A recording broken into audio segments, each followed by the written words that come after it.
오늘 저는 여러분과 함께 무엇으로 심든지 그대로 거둔다는 말씀으로 은혜를 나누고자 합니다.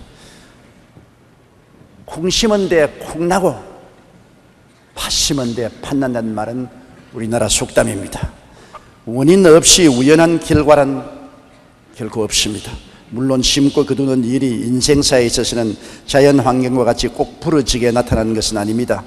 또 자기 당대에 나타나지 않을 때도 많습니다. 그러나 먼 눈으로 볼 때, 역사의 교훈을 통해 볼 때 개인이나 국가나 심은 대로 거두는 것은 사실입니다. 일본이 만주사변을 일으켜 중국을 침략할 당시 세계 역사학자 대회가 있었습니다. 그곳에 저명한 영국의 역사학자인 토인비 박사가 참석해서 일본의 역사학자와 이야기를 나누게 되었습니다. 토인비 박사가 일본 역사학자에게 일본이 만주를 침략하고 대동아 전쟁을 일으킴으로써 무슨 이익을 얻을 수 있다고 생각합니까? 라고 물었습니다. 이 말에 일본 역사학자는 일본이 전쟁을 일으킨 것은 온 아시아 사람을 더 잘 살게 하기 위함입니다 라고 대답했습니다. 그러자 토인비 박사가 일본 역사학자의 눈을 뚫어지게 바라보며 이렇게 말했습니다. 일본의 침략 행위는 패망의 씨앗을 심은 것입니다. 그러므로 장차 일본은 역사의 심판을 받아 반드시 멸망하고 말 것입니다. 결국 일본은 토인비 박사의 말처럼 역사의 심판을 받아 패전국이 되었고 그들이 품었던 헛된 야망도 물거품이 되고 말았습니다. 개인이건 민족이건 국가건 그들이 무엇으로 심든지 그대로 거두는 것을 보여주는 것입니다. 그러나 반드시 악을 심고 재앙을 거두는 것만 아닙니다. 선을 심으면 축복으로 거두게 되는 것입니다. 어느 폭풍우가 심하게 몰아치던 날 한 노부부가 작은 호텔에 들어와 방을 찾았습니다. 그러나 호텔 방은 이미 만원이었습니다. 다른 호텔 방이 없기는 마찬가지였습니다. 노부부는 난감한 표정으로 길거리에서 잠을 청할 수도 없고 어찌할 바를 몰라 당황했습니다. 그때 그 호텔에서 근무하는 조지 볼트라는 종업원이 다가와서 이래가 날씨가 싸나운데 연세 드신 어른들을 마냥 스승이게 해서 죄송합니다. 괜찮으시다면 오늘 제 방에서 주무십시오 라고 말했습니다. 노부부는 한동안 망설였지만 종업원의 간격한 권유로 그의 방에서 묵었습니다. 다음날 아침 그들은 계산을 하면서 종업원에게 이렇게 말했습니다. 당신을 위해 미국에서 제일 좋은 호텔을 지어주겠소. 종업원은 노부부가 농담을 한다고 생각하며 미소로 대답하고 공손히 절을 했습니다. 그런데 몇 년 후 그는 그 노부부로부터 뉴욕으로 오라는 초청장을 받았습니다. 종업원이 도착하자 노부부는 그를 길 모퉁이의 웅장한 새 건물 앞으로 데려갔습니다. 그리고 이렇게 말했습니다. 이것이 내가 당신에게 지어주기로 약속했던 바로 그 호텔이요. 이 노인은 윌리엄 월도프 아스토리였고 그 건물은 그 유명한 월도프 아스토리아 호텔이었습니다. 친절을 심은 결과 일개 종업원이었던 조지 볼트가 하루아침에 세계적인 호텔의 지배인이 되었던 것입니다. 사람은 그 무엇으로 심든지 그대로 거둡니다. 저는 이 사실을 야곱의 삶을 통하여 오늘 여러분과 함께 살펴보고자 하는 것입니다. 야곱은 그의 삶 전체를 통해서 시작부터 잘못 심었습니다. 형에 대해서 잘못 심었습니다. 야곱은 이미 어머니 뱃속에서 장자가 될 것이라는 약속을 받았음에도 불구하고 하나님의 뜻을 기다리지 못하고 자기의 수단과 방법으로 이루려고 했습니다. 창세기 25장 23절에 하나님은 리브가에게 말씀하기를 두 국민이 내 태중에 있구나. 두 민족이 내 복중에서 나누이리라. 이 족속이 저 족속보다 강하겠고 큰 자는 어린 자를 섬기리라 하였더라. 여기에서 이미 어머니 태중에서부터 하나님은 예언하셨습니다. 다시 말하면 형 에서가 동생 야곱을 섬기리라고 한 것입니다. 그렇다면 하나님을 믿고 마음을 느긋하게 먹고서 기다려야 되는데 초급에서 하나님의 뜻을 자기의 힘으로 이루려고 수단과 방법을 총동원했습니다. 형의 곤고한 기회를 타고 팥죽 한 그릇으로 장자의 명분을 빼앗았습니다. 형이 사냥하고 오는데 허기증이 나서 배가 고파 있는데 야곱이 팥죽을 끓이고 있었습니다. 형이 와서 팥죽 한 그릇 따오. 야곱은 기회라고 생각하고 형이 장자 명분을 내게 팔면 팥죽 한 그릇 주겠다. 형이 말하기를 배고파 죽겠는데 장자 명분까지 끝해서 뭐하냐 오냐 장자 명분 내게 팔았다. 그러고 팥죽 한 그릇 얻어먹었습니다. 세상에 이런 망령된 일이 어디 있습니까? 장자의 명분이 얼마나 큰데 그 명분을 팔고 팥죽을 얻어먹었겠습니까? 창세기 25장 34절에 야곱이 떡과 팥죽을 에서에게 주며 에서가 먹으며 마시고 일어나갔으니 에서가 장자의 명분을 경홀히 여기며 했었습니다.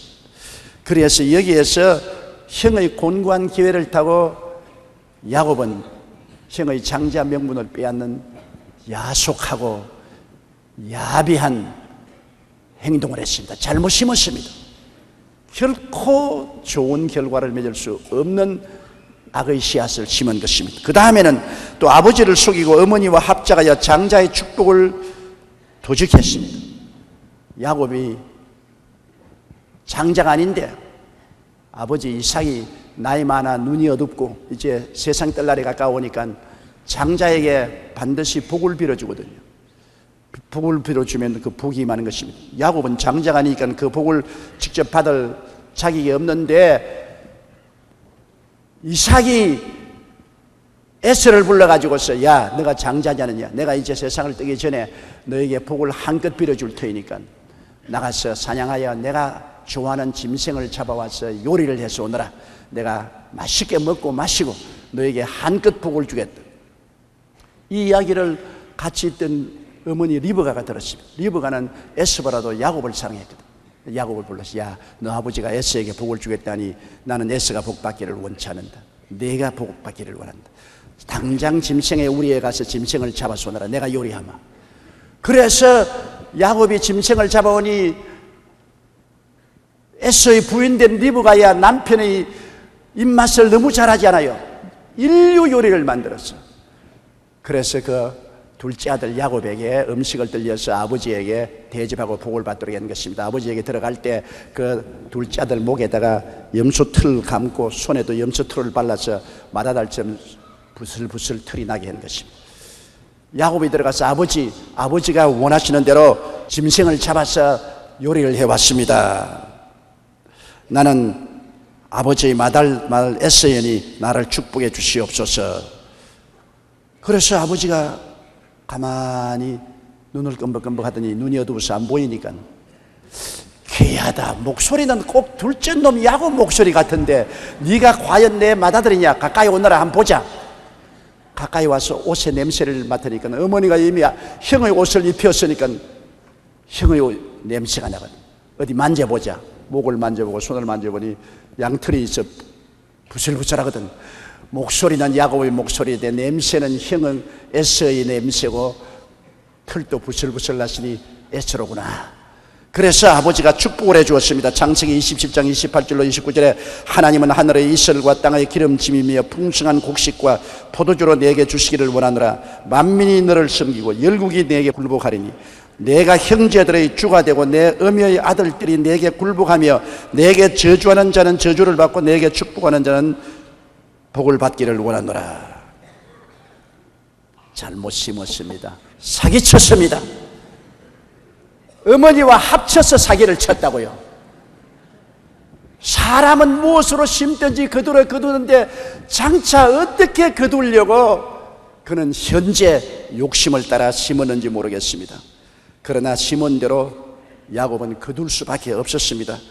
그 이후에 형이 짐승을 잡아서 요리를 해서 오니까 아버지가 벌떡이 나서 벌벌 떨면서 그러면 너 먼저 온 에서는 누구냐? 그가 내 축복을 다 가져갔다. 형이 그 말을 듣고 분도 막심하여 동생 야곱을 죽이려고 했었습니다. 그래서 형의 분노를 산 동생은 형의 손길을 피해서 바단 마람 외삼촌 집으로 도망을 쳤습니다. 그것도 어머니가 외삼촌 집으로 가라고 권면을 해서 그는 주렐랑을 쳤습니다. 외삼촌 집에 가서 피신을 하고 있는 동안에 외삼촌의 두 딸이 있었는데 그 둘째 딸 라헬을 야곱이 연애했습니다. 라헬은 굉장히 이쁘고 참한 처녀였습니다. 야곱이 너무 좋아했었습니다. 그래서 외삼촌에게 가서 말했습니다. 외삼촌 라헬을 내 아내로 주세요. 그러면 내가 7년 동안 공짜로 외삼촌을 위해서 일을 해드리겠습니다. 그런데 외삼촌 딸 라헬을 위하여 7년 노동을 했으나 첫날 밤을 지나고 보니 라헬이 아니고 좋아하지 않은 그 언니 레아였었습니다. 그때는 전등불도 없고 촛불도 없은지라 밤에 캄캄한데 신부가 들어오니 누군지 알 수가 있어야죠. 그래서 그 신부하고 첫날 밤을 지나고 보니까 라헬이 아니고 레아였습니다. 우리 어머니도 그 말 하셨어요. 너 아버지 내가 하룻밤 지나고 그 이튿날 얼굴을 처음 봤다 그래요. 옛날에도 시집 오면 남편이 누군지 모르고 그냥 부모들이 맺어준 대로 시집 와서 살다가 얼굴이 어떻게 생겼는지 보는 겁니다. 운이 좋으면 미남도 만나고 미녀도 만나고 그렇게 된 것이죠. 그래서 야곱은 너무나 속이 상했습니다. 창세기 29장 25절에 보면 내가 라헬을 위하여 외삼촌께 봉사하지 않았나이까 외삼촌이 나를 속이시면 어찌미니까. 자기가 형 속인 것은 모르고 아버지 속인 것은 모르고 외삼촌이 자기를 속여서 7년 동안 공짜로 노동력을 사용하고 둘째 딸 라헬을 주지 않고 레아를 준 데 대해서는 분도 막심하고 원통하게 느낀 것입니다. 그때 외삼촌이 말했습니다. 라반이 가로되 형보다 아우를 먼저 주는 것은 우리 지방에서 하지 아니한다이라. 이를 위하여 7일을 채우라. 우리가 그도 내게 주리니 내가 그를 위하여 또 7년을 내게 봉사할지니라. 외삼촌은 단단히 공짜로 외조카의 노동력을 사용하려고 했습니다. 또 7년을 더 일해라. 그러면 라헬을 주겠다. 그래서 라헬을 얻기 위해서 또 7년 동안 뼈가 으스러지게 일을 했습니다. 단단히 사기를 당했습니다. 그런데 그동안에 외삼촌은 야곱의 월급을 계속 속였습니다. 얼마 월급을 주겠다고 했다가 또 속이고 또 얼마 월급을 주겠다고 또 속였습니다. 창세기 31장 38절로 42절에 보면 내가 이 20년에 외삼촌과 함께 하였거니와 외삼촌의 암양들이나 암염소들이 낙태하지 아니하였고 또 외삼촌의 양떼의 수양을 내가 먹지 아니하였으며 물려 찢긴 것은 내가 외삼촌에게로 가져가지 아니하고서 서로 그것을 보충하였으며 낮에 도적을 맞았든지 밤에 도적을 맞았든지 내가 외삼촌에게 물어내었으며 내가 이와 같이 낮에는 더위를 무릅쓰고 밤에는 추위를 당하며 눈 붙일 겨를도 없이 지내었나이다. 내가 외삼촌의 집에 거한 이 20년에 외삼촌의 두 딸을 위하여 14년, 외삼촌의 양떼를 위하여 6년을 외삼촌을 봉사하였거니와 외삼촌께서 내 품값을 10번이나 변역하였으니 우리 아버님의 하나님 아브라함의 하나님 곧 이삭의 경외하는 이가 나와 함께 계시지 아니하셨다면 외삼촌께서 이제 나를 공수로 돌려보냈으리다. 20년 동안 외삼촌 집에 살면서 처음부터 끝까지 빨가벗겼습니다. 완전히 사기당했었습니다. 야곱은 그것이 굉장히 마음이 고통스럽고 괴로웠지만은 사람이 무엇으로 심든지 그대로 거둡니다. 자기가 형을 속이고 아버지를 속인 것은 결국 외삼촌 집에 가서 머리끝부터 발끝까지 거두게 된 것입니다. 베키 커튼이라는 아름다운 여인이 있었습니다. 그녀는 자신의 세 번째 남편을 도끼로 살해해서 집 앞 연못에 던져버렸습니다. 얼마 후 시체가 발견되어 수사관들에 의해 인양되었는데 인양 작업 중 그동안 행방불명으로 처리되었던 그녀의 첫 번째와 두 번째 남편의 시체도 함께 발견되었습니다. 부검 결과 한 사람은 큰 공업용 바늘에 심장이 찔려 죽었고 다른 사람은 독살되었음이 밝혀졌습니다. 얼마 후 이 희대의 악녀는 재판을 받았는데 그녀가 얼마나 아름다웠던지 그 재판 과정을 지켜보았던 메이슨 로크 웜서 목사는 이렇게 묘사했습니다. 법정에선 그녀의 보석 같은 눈에서 눈물이 흘러내렸다. 그녀가 장밋빛 뺨에 눈물을 흘리며 무죄를 호소하자 그 미묘한 아름다움에 법정 전체가 혼이 빠져버린 듯 했고 엄격한 판사도 마음이 풀어진 모습이었다. 판사나 배심은 모두 몸을 앞으로 내밀고 넋을 잃은 채 세상에 어쩌면 저렇게 마음을 끄는 사람이 있을까라고 감탄했다. 결국 판사와 배심원들은 이렇게 아름다운 여인이 그토록 잔인하게 사람을 죽일 수가 없다고 생각해서 증거가 부족하다는 이유로 무죄 판결을 내렸다.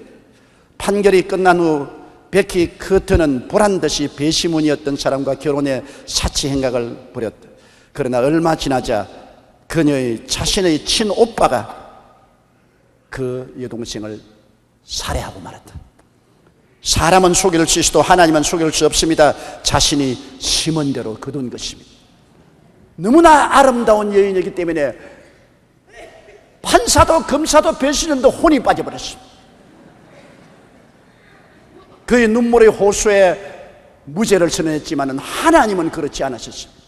결국 하나님은 친오빠를 사용하셔서 그를 살해하고 마는 것입니다.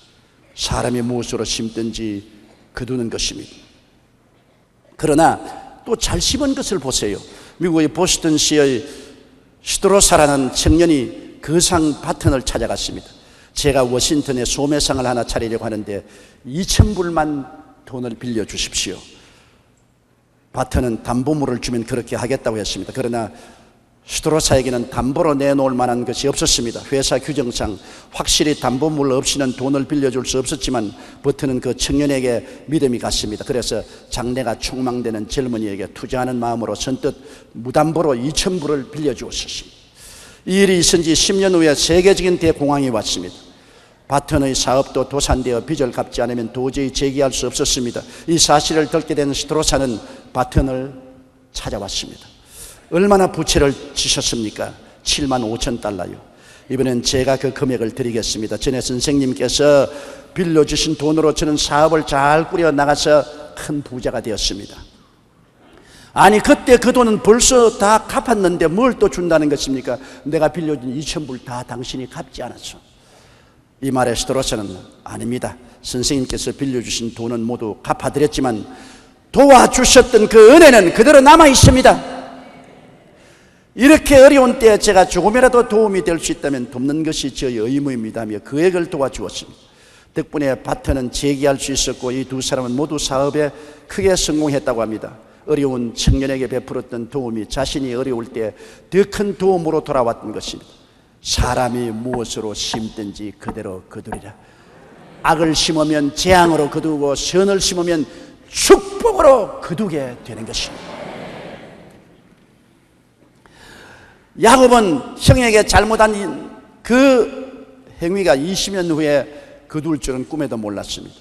그가 처자를 거느리고 자기의 짐승떼를 거느리고 고향 산천으로 돌아오는데 고향에는 형이 버티고 있잖아요. 그래서 사자를 형에게 보냈습니다. 아우가 20년간 외삼촌 집에 있다가 돌아오니 받아주십시오. 그런데 그 사자가 얼굴이 백지장같이 되어 혼비백산해서 돌아왔습니다.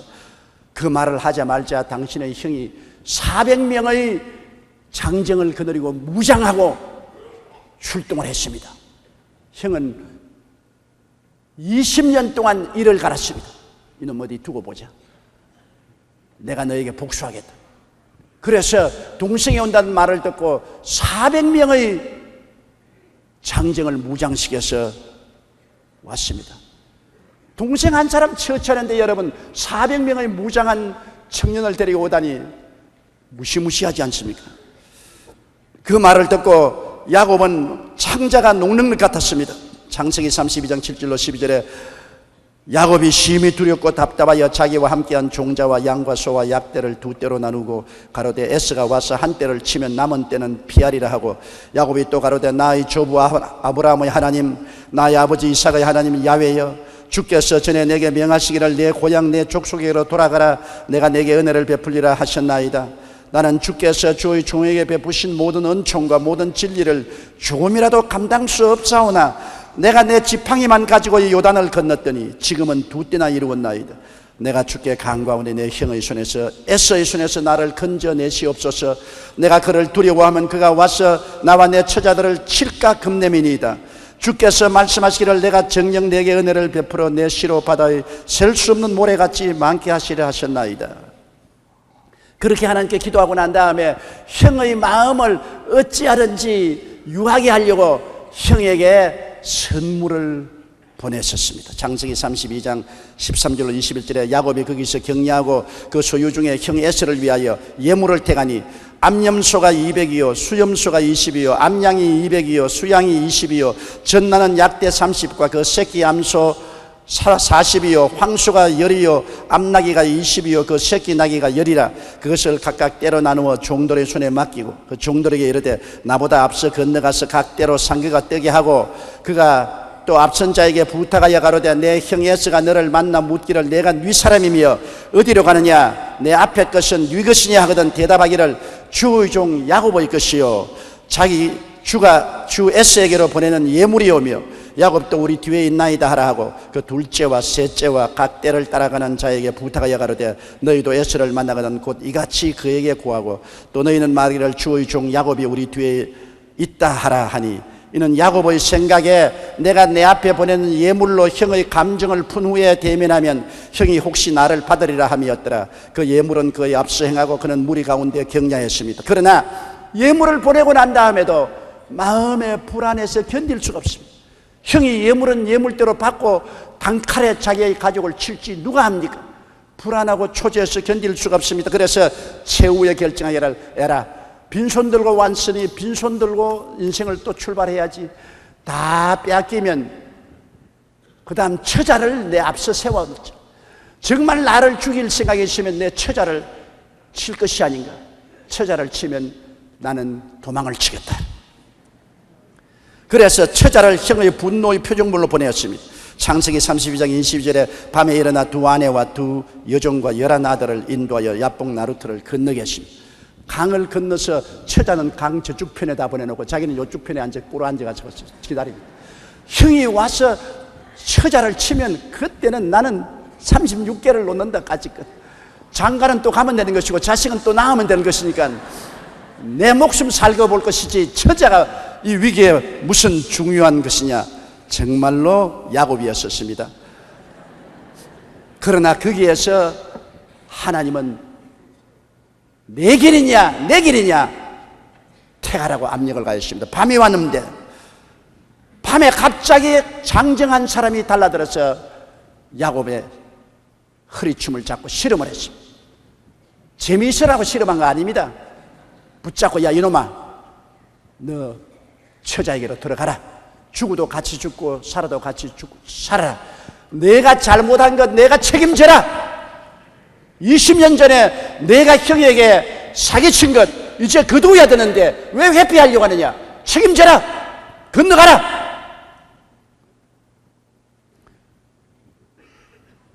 야곱은 안 건너가랍니다. 나 감당 못해요. 나 살아야 되겠어요. 내 짐승 다 잃어버리고 내 처자식들 다 죽더라도 나만 살아야 됩니다. 야곱은 책임 회피. 그러나 하나님은 책임 걸머져라.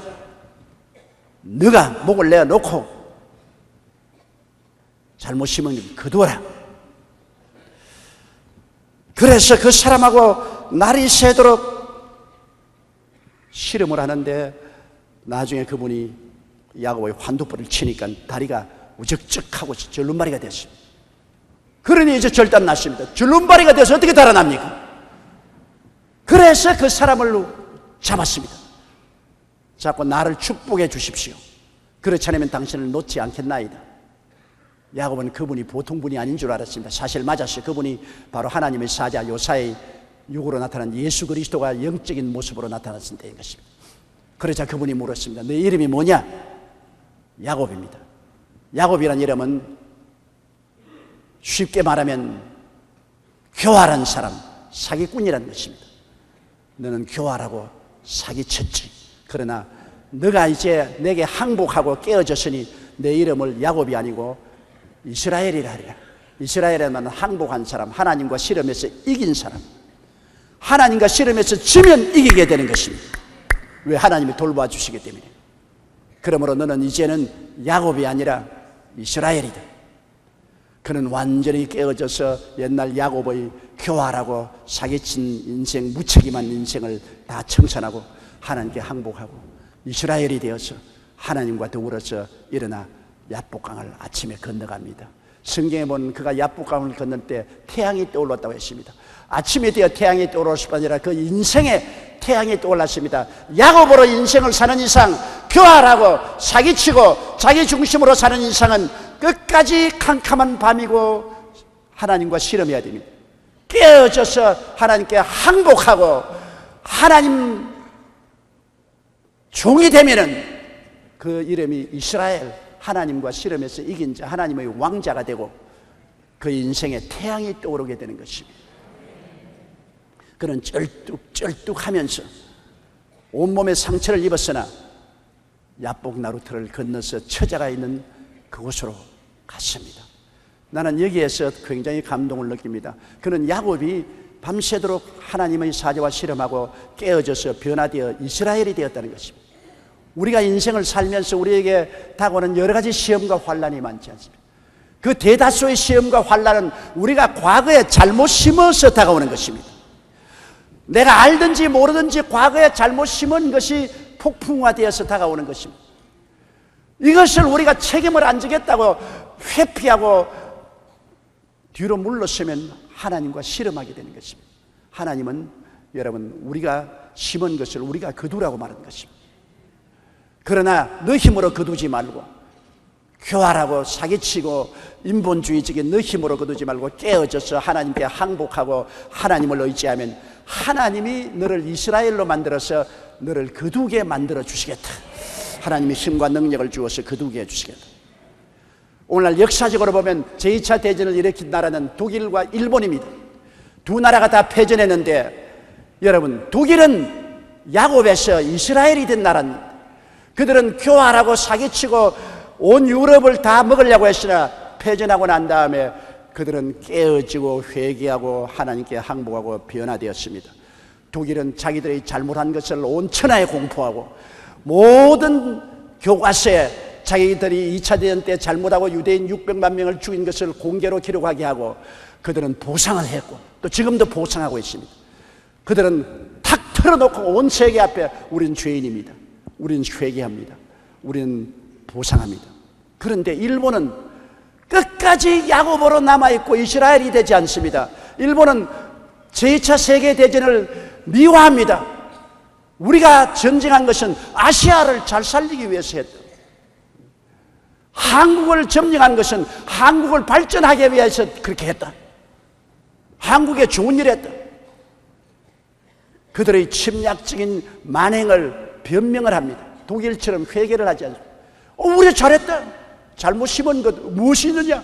잘했다. 그리고 그들은 회개해서 보상하지 않습니다. 우리는 정신대 여자들을 동원하지 않았다.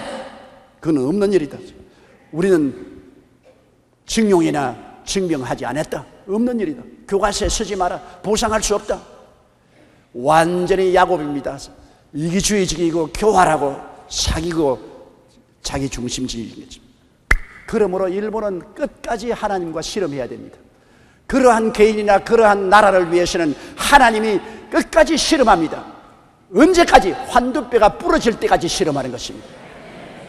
독일은 이미 씨름 끝났습니다. 야곱이 이스라엘로 변화되어 버렸었습니다. 하나님은 독일과 같이 계시고 화해해서 축복하십니다. 일본은 하나님과 끝까지 씨름할 것입니다. 그들은 개인이나 사회나 국가가 야곱에서 깨어져서 이스라엘이 되기 전에는 하나님이 실험하십니다.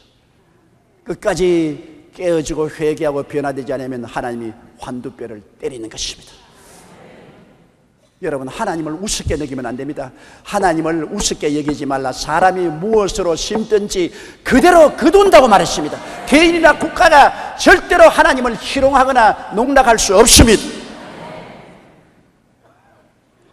하나님께 항복하고 하나님의 복을 구하면 하나님께서 그 기도를 들으시고 은혜를 베푸시는 것입니다.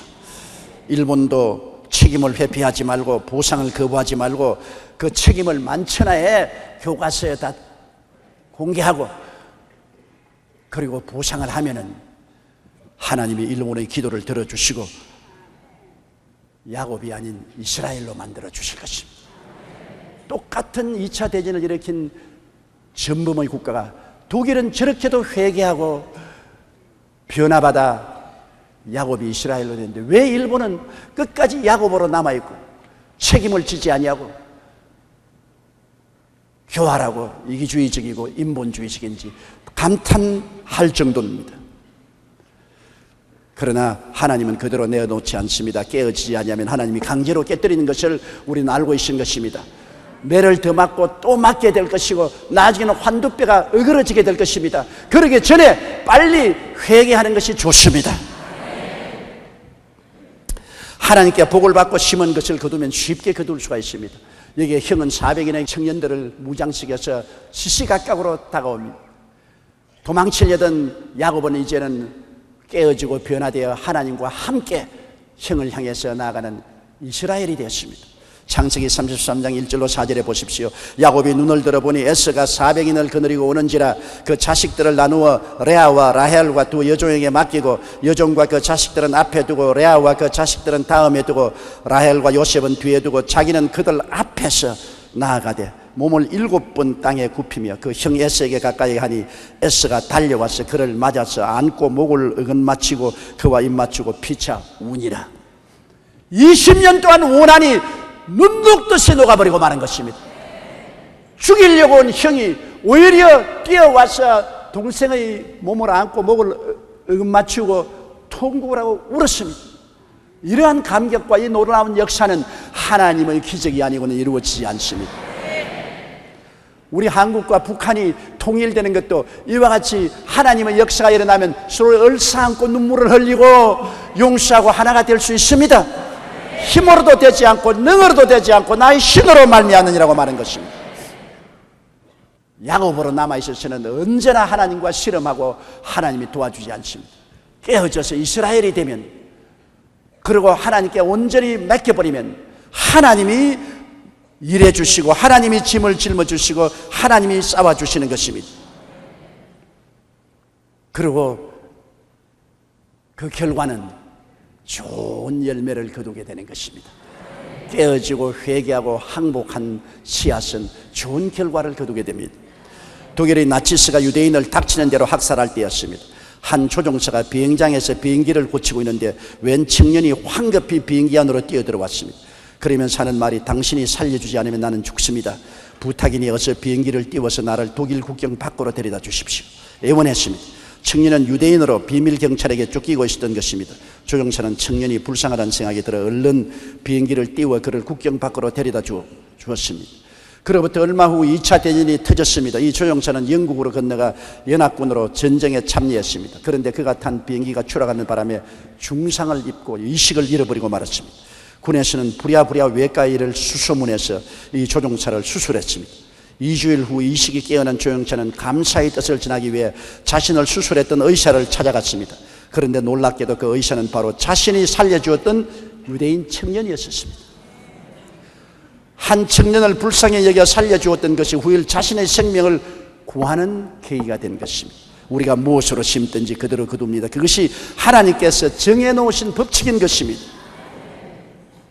야곱이 깨어지고 회개하고 하나님께 항복하고 과거에 심은 것을 책임지고 거두려고 나갈 때 하나님은 같이 했습니다. 야곱은 이제 깨어져서 지렁이가 되어서 살든지 죽든지 흥하든지 망하든지 성하든지 쇠하든지 주님께 내맡겠습니다.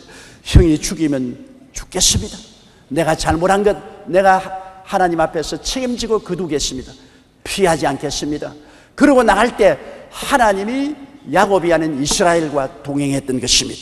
이사야 41장 14절로 16절에 지렁이 같은 너 야곱아, 너 이스라엘 사람들아 두려워 말라. 나 야훼가 말하노니 내가 너를 도울 것이라. 내 구속자는 이스라엘의 거룩한 자니라. 보라, 내가 너로 이가 날카로운 새 타작기계를 삼으리니 내가 산들을 쳐서 부스러기를 만들 것이며 작은 산들로 기각게 할 것이라. 내가 그들을 까부른 적 바람이 그것을 날리겠고 회리바람이 그것을 흩어버릴 것이로되 너는 야훼로 인하여 즐거워하겠고 이스라엘의 거룩한 자로 인하여 자랑하리라. 야곱이 깨어져서 이스라엘이 되어버리면 하나님이 같이 했었어요. 그들의 기도와 간구가 이가 날카로운 타작 기계처럼 만들어서 태산도 바삭, 작은 산도 바삭 다 바람에 날려가고 하나님의 영광을 얻게 되고 하나님 안에서 기뻐하고 즐거워하게 되겠다고 말씀한 것입니다. 사랑하는 성도 여러분, 여러분 무엇으로 심든지 그대로 거둡니다. 자기가 심은 것을 자기가 모르겠다고 회피할 수 없습니다. 그러므로 여러분께서는 항상 선을 심고 복을 거두십시오. 악을 심고 재앙을 거두지 마십시오. 사람이 무엇으로 심든지 그대로 거두게 됩니다.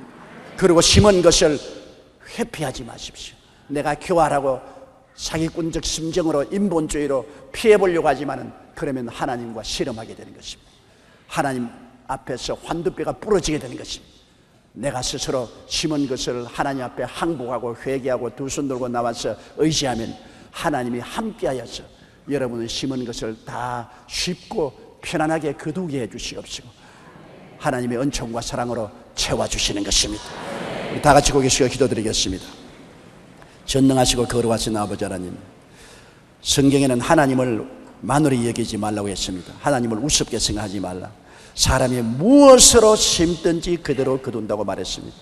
선을 심어서 복을 얻는 사람이 있고 악을 심어서 재난을 거두는 사람이 있습니다.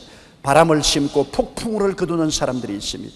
하나님 아버지여, 그러므로 우리들은 사랑으로 심고 의로 심고 은혜로 심는 우리들이 되게 도와주시옵소서. 아버지 하나님이시여, 우리의 심은 것을 책임 회피하지 말게 도와주시옵소서. 심은 것을 하나님 앞에 깨어져서 겸손하게 거두는 이스라엘이 되게 도와주시옵시고 야곱같이 교활하고 사기치고 인본주의자가 되지 말게 도와주시옵소서. 아버지여, 기도합니다. 우리 동양에서 일본이 회개할 수 있도록 도와주시옵소서.